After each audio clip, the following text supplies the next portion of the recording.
So today's video I'm going to explain some basics on nutrition, exercise and detox.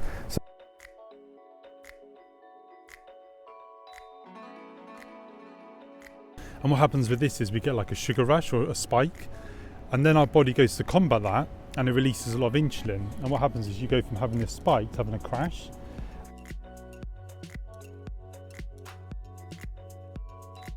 You can attach it around a tree or step to the side. There's lots of different variations.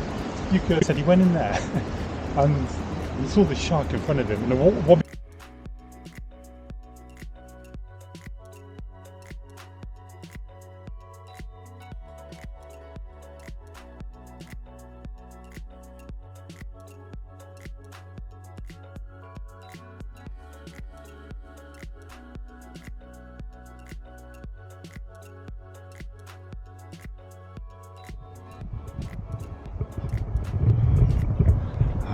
So to my left is Gordon's Bay, to my right is Coogee.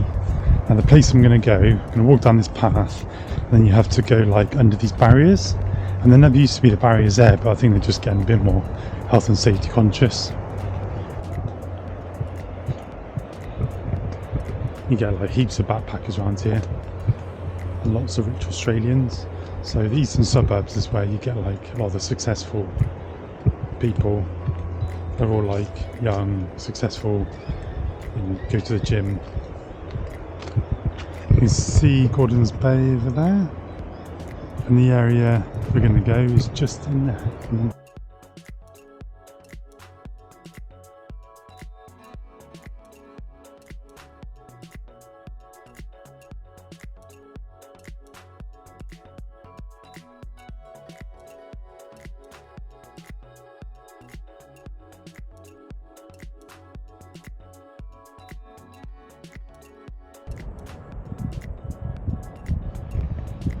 So we're going to head over there. Down there is a nice little rock. I'm going to do the video overlooking Gordon's Bay. So yeah, it's crazy to think over there is America, thousands of miles away, where my sister lives in California. My waiver sessions.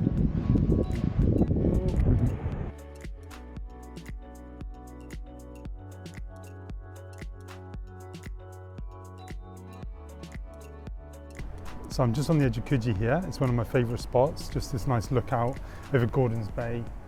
So this is where I'm going to talk about health and wellness while travelling. So today's video I'm going to explain some basics on nutrition, exercise and detox so you don't burn out whilst travelling.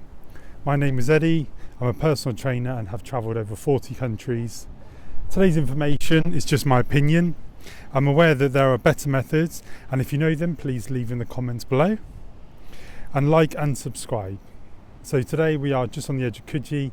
Behind me we've got Gordon's Bay, and then a bit further you have Clovelly, then heading on towards Bondi with Bronte on the way and Tamarama. It's a beautiful walk if you ever get to do it here in Sydney. I used to live in Coogee for about 4 years when I was 28, so guess how many years ago that was. No, it wasn't last year, unfortunately. Well, it couldn't be if it was 4 years, but you know what I mean. Yeah, so I was 28, 14 years ago. That's why I got my hat on, hide my hairline, hide the wrinkles, keep the camera nice and far away. So I'm just looking at an ant. The ants here are pretty serious. They're not like your little ants back in England. I don't know if you can see him. He's coming straight for my bum. But when they bite you, yeah, it's not nice. Let's see if I can zoom in. Hang on. He's going to bite my computer, that's alright. Oh, he's coming back towards me now. Travelling can be good for your soul and your spirit, but also good on your physical health. And uncomfortable beds, late nights, noisy people can mean a broken night's sleep. A lack of cooking equipment and means to store food can often mean lots of takeaways and meat pies, as they're a lot more convenient. More alcohol and just being in holiday modes can mean less exercise. We often lose muscle and gain fat. This video is just some tips and hints that I've picked up over the years, which I tried to do, and I tried to do today when I'm travelling and often fails. But if you aim for 90% success rate and hit 70, or aim for 70 and get 50%, or even if you do just 30%, at least better than nothing. So please leave your own tips and hints in the comments section below. So when considering what subjects to talk about, I considered body, soul and spirit, but I've decided to go with mindset, exercise, nutrition and detox. I'll save that previous idea for another video. Okay, so your mindset everything starts in the mind. So often we can think, I'm on holiday, I've had a stressful year, I'm just going to unwind, have a few drinks, eat lots of food. But and if you're younger than I am, then it might involve a bit more drinking, and our best intentions can quickly disappear, and before we know it, the buffet is our best friend and also the barman. However, consider going on holiday or backpacking with some non-negotiables, like I'm going to exercise a minimum twice a week for 20 minutes each time. The second one you could do is I'm always going to choose a healthy option for at least 50% of the time, so if you have a multiple choice menu. And I'm not going to go out for 2 nights in a row. That's for the young people. Us oldies, we don't go out two nights in 2 weeks. A third point you can do is I'm going to pre-book healthy activities like hiking or kayaking. A fourth one, young people, do not get drunk more than a couple of times a week. Old people just try and avoid getting drunk altogether. You can do this by having lemonade in your beer. Yeah, I know it doesn't sound very masculine, but hey, who cares? A glass of water every few drinks, and try and avoid that uno mas, which means one more. So exercise. Be smart. What's your goal? Is it fat loss, muscle gain, or just maintenance? Or just to get a bit of a buzz? If you're traveling or backpacking, it's probably more about maintenance, unless you're super dedicated. It's pretty much like damage limitation, isn't it? So fat loss. Slow, steady state cardio, first thing in the morning on an empty stomach. Just get your heart rate up to about, I think, 60 to 70%. A brisk walk, 45 minutes minimum. You can do strength, but if you do strength, you need a bit of energy beforehand, like a banana or a shot of coffee, or you can do HIIT training, which is a combination of cardio and strength. Any strength related exercise is more of a calorie burnout post-workout, which in something which is called EPOC, or also known as afterburn. EPOC stands for excessive post-exercise oxygen consumption, which is where your body needs more oxygen to repair broken muscle tissues, which means more calories burnt. It basically increases your metabolism for a few days. So cardio is really good for your heart, happy hormones being released, endorphins. It's not so much great for maintaining muscle mass, which keeps our metabolism high. Strength training, as I said before about the EPOC, you can keep muscle mass, but you need to eat heaps of protein at every opportunity, as often whilst travelling, empty carbs, which are basically carbs without much nutritional value and they're quite high in calories, are in abundance. Think legs, push, pull. This is a basic program. I'm sure it's advanced and developed a lot since then. However, as you're travelling, just keep it simple. If you want to do progressive overload, then go for it. This is where you gradually increase the weight or the number of reps. And then HIIT training, it's a mixture of cardio but also strength training, so you get the benefits of both. Oh wow, there's a little bird. So I'm going to talk briefly about your body type. So you've got endomorph, which are considered quite big bones, lots of muscle. Also, they can carry a bit of excess fat. You need to do a bit more cardio and eat less carbs. Mesomorph, which is big bones, lots of muscle and not much fat. This is kind of what all the guys want to be. And then ectomorph, which is pretty slim, small bones, small muscle mass. So these type of people can often be a bit highly strung, and they need to eat lots of everything, especially good fats, and do plenty of strength training. I don't know where that ant's gone. So for warm up, you can just do a few minutes, go for a jog. And then with legs, you can do squat variations, you can do lunges, you can do low reps for strength, you can do high reps for getting a more toned look and for more of a cardio effect. For pulling motion, which is basically your back and your biceps, chin-ups, pull-ups, seated rows, opposite arm and leg extensions, reach-throughs. And then you've got your pushing motions, which is like your push-up variations, chest press, dips, and then what works with your chest is your triceps and also like your shoulders, so you can do like shoulder press. What we'll do today is a tricep, a leg exercise, a pushing and a pulling. And what this does is it gives your muscle a break, but then keeps your heart rate nice and high. And then at the end of the workout, we'll just do some abs and core. It's really important to especially do your core, because quite often you can have these guys with big muscles and then they end up doing their back in just from picking up something off the ground. And then stretching is really important. Something else you can do, every opportunity you get is exercise. So instead of like taking a lift, you could take the stairs. When you're returning home from somewhere, if you go by taxi or say, you could get dropped off maybe 100 meters before the hotel, just a bit of a walk. When you go into the pool, maybe sit by the pool, have a couple of drinks. You could just do a couple of lengths beforehand.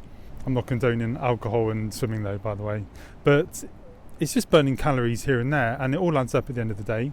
So we're going to talk about food now. Think of a pyramid. So if you eat early in the day, medium for sort of lunchtime, and small in the evening, you'll look like this. And then if you eat not much in the morning, a medium lunch and a lot in the evening, you're more likely to look like this.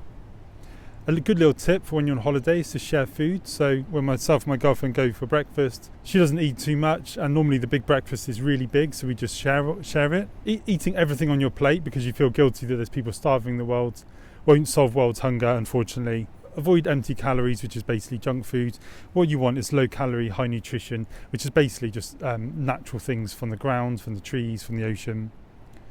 Without good nutrition, you'll have brain fog, a broken gut, you'll feel emotional, you have low energy, and generally you just feel rubbish. So now I'm going to talk briefly about GI and GL. So the glycemic index, GI, is basically when you eat food, it gets turned into sugar. And it's the speed at which the sugar hits your blood. So something that has high GI, which is basically junk food, will hit your blood really quickly. And what happens with this is we get like a sugar rush or a spike, and then our body goes to combat that, and it releases a lot of insulin. And what happens is you go from having this spike to having a crash, and then you feel really low. So then your body tries to compensate for that. So then it craves sugar or carbs. So then you eat something sugary, and then you spike again. And this spiking and crashing all throughout the day, whilst your body is releasing insulin, means it's very difficult to burn fat. So ideally what we want our blood sugar levels to be even for the whole day. So therefore we've got to eat low GI foods, which is basically natural foods. If you just think of like vegetables are the best because they're high nutrition, low calories, but then low GI. Fruit is medium to low GI apart from bananas. That's why bananas are good to have before strength workout, but like you get a bit of a sugar rush, so you can use that to lift weights.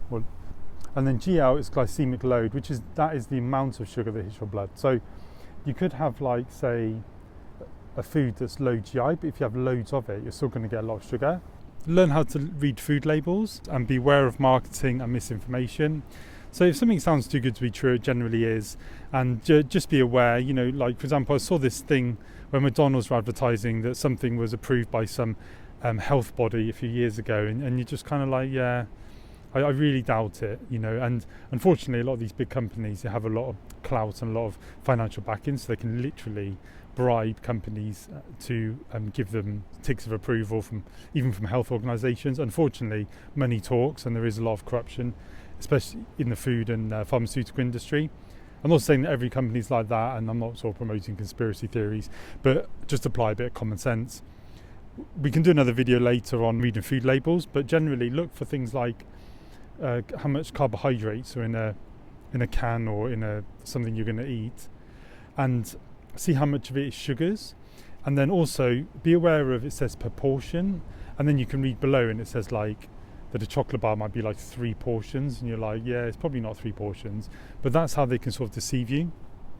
Superfoods are really good. Things like spirulina shots, however, they are not a substitution for proper foods. However, whilst you're travelling, just do as best as you can. So we're going to break it down now. Protein. Well, here in Australia, we have a lot of kangaroo meat, which is cheap and it's very lean. Avoid processed meats, which is quite hard, I know, whilst you're travelling. We do need protein to build and maintain muscle. You can buy like a small protein powder to take with you. Carbohydrates. Avoid empty carbs like processed foods. You want high nutrition and low calorie. Just think lots of vegetables. Some fruits, but fruits I wouldn't eat too late in the day, but again, don't overthink it too much. Think natural. I said here, especially vegetables. Obviously steaming is really good, but it's not really practical to be carrying a steamer around with you. Here in Australia, people carry like one of those little shopping bags. I'll put a photo on the screen, and then in it they just have a few containers, and they have like your staples, like pasta. Okay, fats. So fat doesn't make you fat. So there's a lot of different ideas about fats, but they're good for your brain, they're good for your mood, especially if you're an ectomorph. Natural fats are the best, like avocados, olive oils and nuts. I've seen many studies that show the Mediterranean diet to be the healthiest. I just think it's a great way of life, full stop. The Mediterranean way of life. Parties where people don't get really drunk, where they party together as families, have nice long naps in the afternoon. What more do you want? I'm definitely showing my age now, eh? So some tips.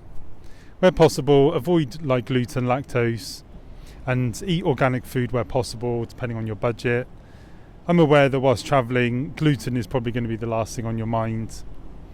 Breakfast bars are pretty cool, they're cheap and they're easy and they're convenient. If you're looking for people to follow on social media about this sort of stuff, then follow people whose interest it is to have integrity. You know, sort of use a bit of common sense. So for example, there was a guy who I used to follow quite a lot called Ben Greenfield when I was really into this about 10 years ago, and he used to get like lots of scientific studies sent to his phone every week, and then he would assess them. And he was personal trainer of the year for like GQ magazine, and he had 2 degrees, and so it was in his interest to speak truth and to have integrity, because that's what his business model was on. Whereas somebody else, you know, who's promoting a product and they're getting paid for it, you might want to take with a bit of pinch of salt, but then don't completely like outrule what they're saying altogether. In my opinion, 95% of diets or food plans work if you do it right, because it involves 2 core principles: moving more. They normally say you have to do a bit of exercise with it, and it cuts out crap. You can't out-train a poor diet. You've probably heard it be said quite a few times that it's like 70% diet, 30% exercise. Some books I recommend, and they're older books: The Zone, and there's another book I'll put on the screen, I can't remember the name. And just to remember, if you screw up, just forgive yourself and get back on the horse. Hi mate, how you doing? All right? Yeah. Oh, I'm only going to be 5 minutes, just doing a video. Oh, yeah. Cool man. So, detox. Now this is probably something you want to do after your holiday. But if you're travelling for extended periods of time, I would definitely recommend this to avoid burnout and to avoid feeling like crap. Listen to your body. If you're feeling depressed or sluggish, your body is probably trying to tell you something. Having high energy levels with a sparkle in your eye is much better than feeling sluggish, overweight, depressed, or even hungover.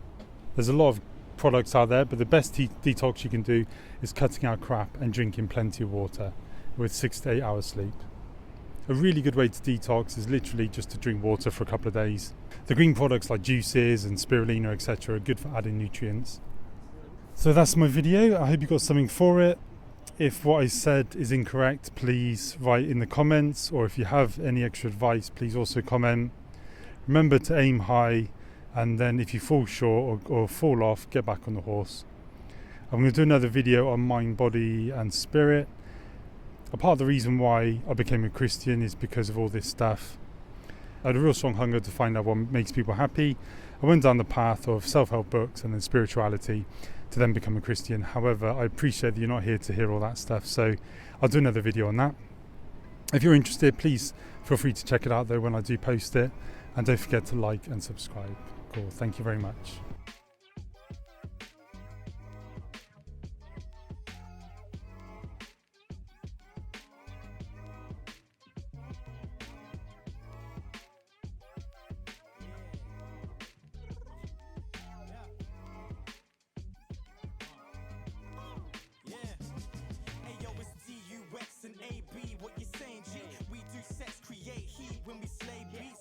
Killer, we the illest, hoping you feel us now. Providing the realest sound since we've been around, juggling bars and studying hard in Kingston town. Up to the doors and kick them down. I've got a vendetta so hot, I wreck letters, my rhymes will play tricks. That's what my pen tell her on. Slack never, the beats they slap heavy. I'm bleeding rap, so I succeed and stack cheddar. No need to catch bread as I'm leading that. Set up your feeling that one of the cleanest tracks ever on. So welcome to Gordon's Bay. You can get down over there as well, and I think there's like heaps of snorkeling here. Where I was a minute ago was up there somewhere.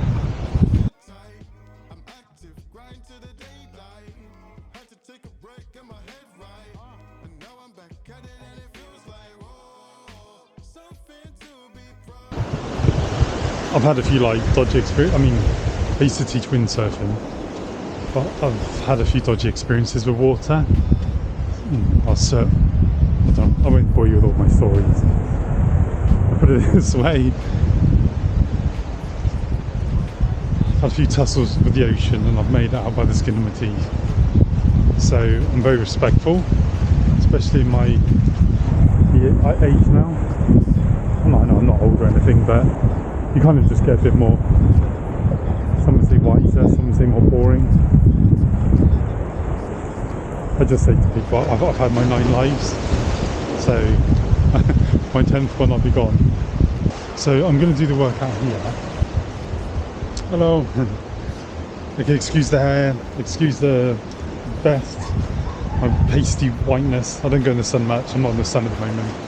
But yeah, obviously I'm in a really beautiful place, but you can do this anywhere.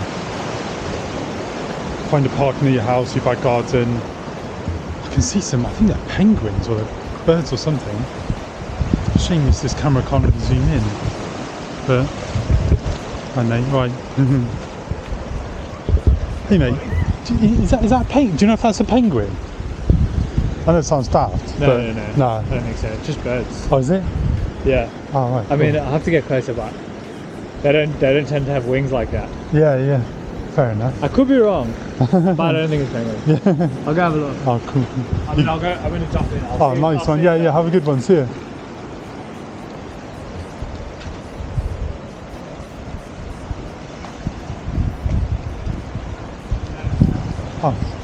Oh, okay.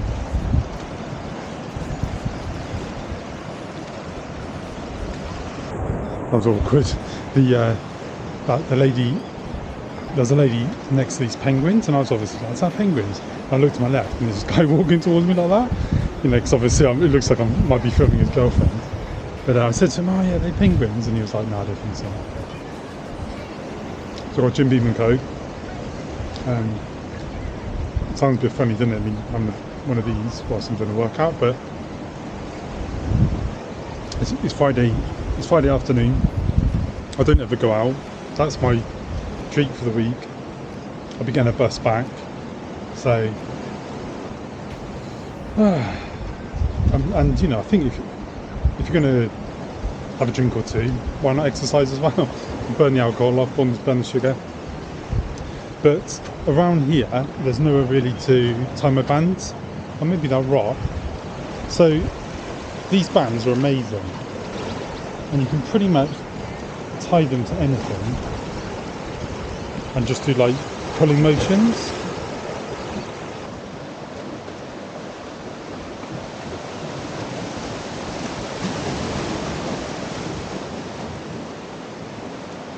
Okay, I'm going to film this pretty quick because it might just stop, but simple. This in a shop, $10, Kmart.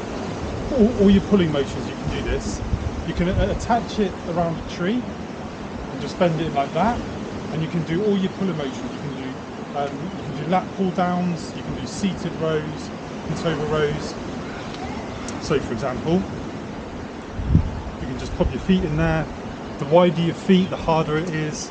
Keep your spine neutral all the time, shoulders back and down, chin tucked.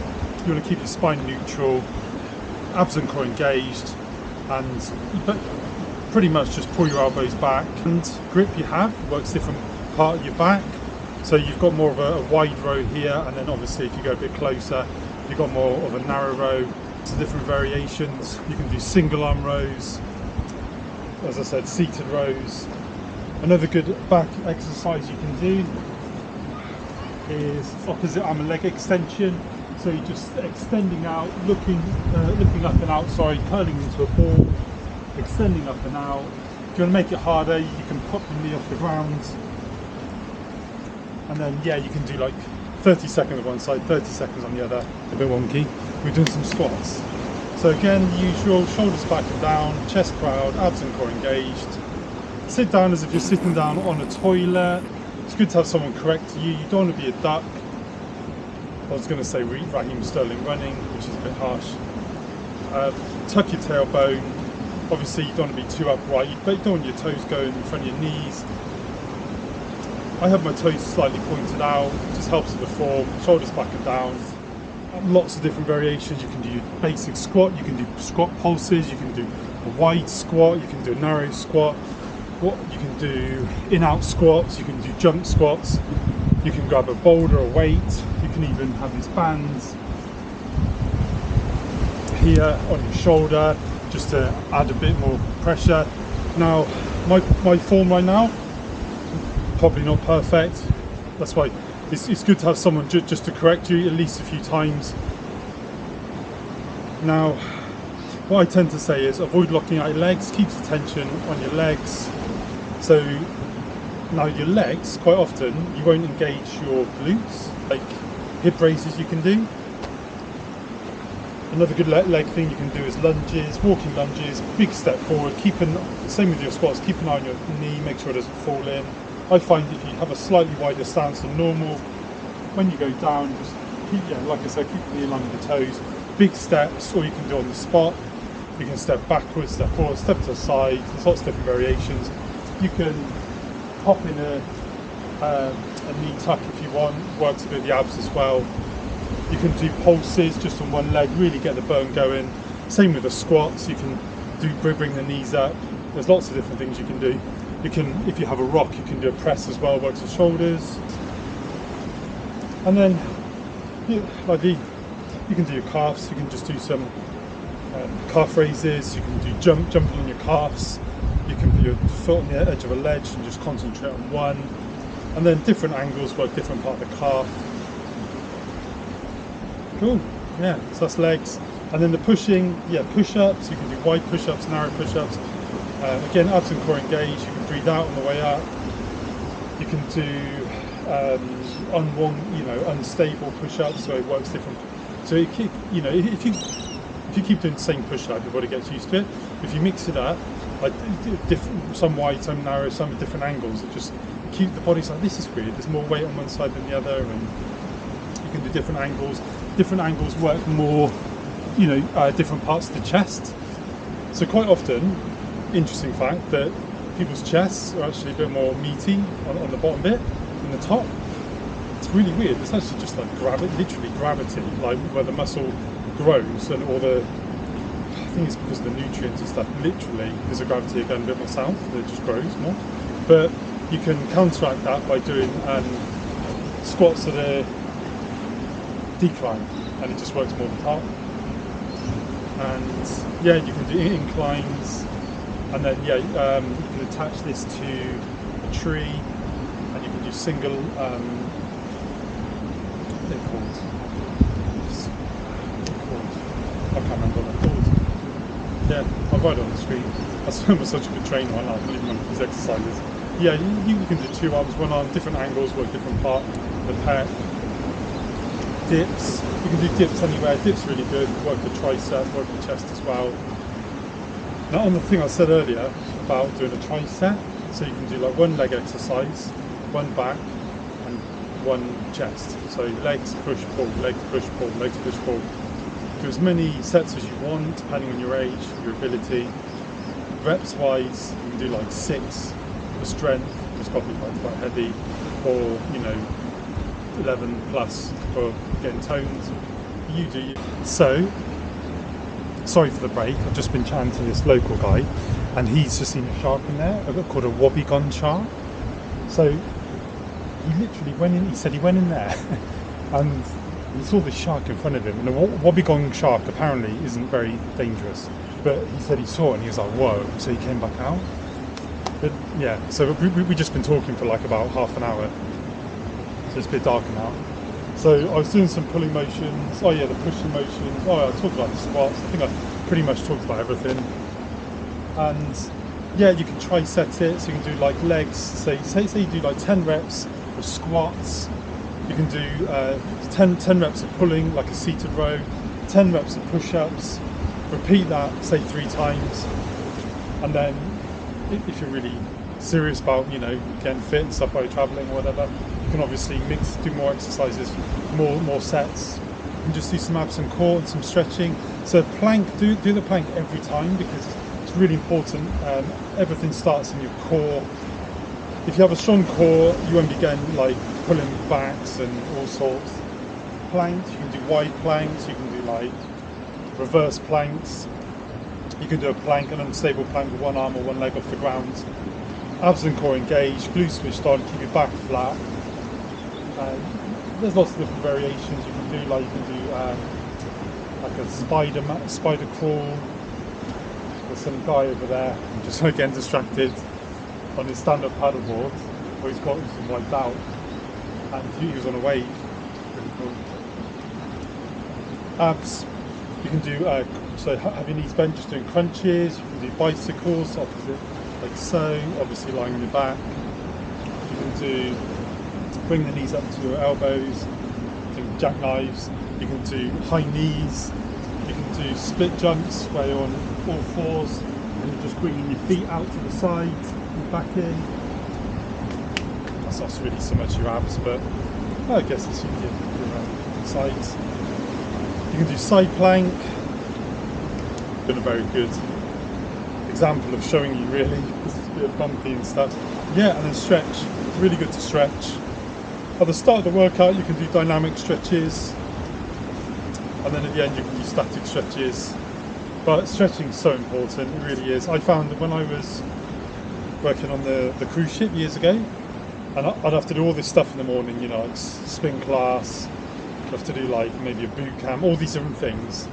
But one thing that really woke me up and made me feel better than anything was the stretch class. It was amazing.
Thank you for watching to the end.